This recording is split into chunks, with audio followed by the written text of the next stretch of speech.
شروع کرتی ہوں اللہ کے نام سے جو بڑا مہربان نہایت رحم کرنے والا ہے۔ السلام علیکم ورحمۃ اللہ وبرکاتہ۔ حضرت ابو امامہ رضی اللہ تعالیٰ عنہ سے مروی ہے کہ صحابہ کرام رضی اللہ تعالیٰ عنہم نے ایک دن آپ صلی اللہ علیہ وآلہ وسلم کے سامنے دنیا کا اسباب عیش و نعم کا ذکر کیا تو رسول اللہ صلی اللہ علیہ وآلہ وسلم نے فرمایا، کیا تم سنتے نہیں ہو؟ کیا تم سنتے نہیں ہو؟ بلا شبہ سادگی ایمان کا حصہ ہے، سادگی ایمان کا حصہ ہے، یعنی زیب و زینت اور نیم کو چھوڑ دینا۔ امام ابو داؤد رحمہ اللہ نے راوی حدیث کے متعلق کہا کہ یہ ابو امامہ بن ثعلبہ انصاری ہیں رضی اللہ تعالیٰ عنہ۔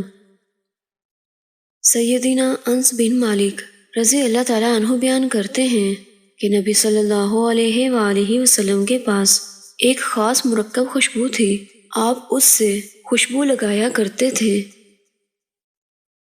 حضرت ابو ہریرہ رضی اللہ تعالیٰ عنہ سے روایت ہے، رسول اللہ صلی اللہ علیہ وآلہ وسلم نے فرمایا، جس نے بال رکھے ہوں تو چاہیے کہ انہیں بنا سنوار کر رکھے۔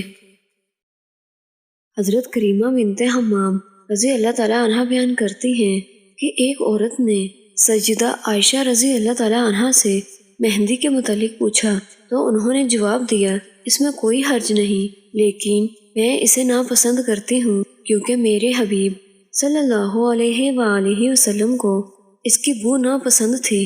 امام ابو داؤد رحمہ اللہ کہتے ہیں کہ اس عورت کا مقصد سر کے بالوں کو مہندی لگانا تھا۔ حمید بن عبد الرحمن نے حضرت امیر معاویہ بن ابو سفیان رضی اللہ تعالیٰ عنہ سے سنا، جس سال کے انہوں نے حج کیا، انہوں نے ممبر پر سے اپنے محافظ کے ہاتھ سے بالوں کا ایک گچھا پکڑا اور کہا، اے اہل مدینہ، تمہارے علماء کہاں ہیں؟ میں نے رسول اللہ صلی اللہ علیہ وآلہ وسلم سے سنا ہے کہ آپ اس طرح کی چیزوں سے منع فرماتے تھے۔ آپ نے فرمایا، بنی اسرائیل تبھی ہلاک ہوئے جب ان کی عورتوں نے ان کا استعمال شروع کر دیا۔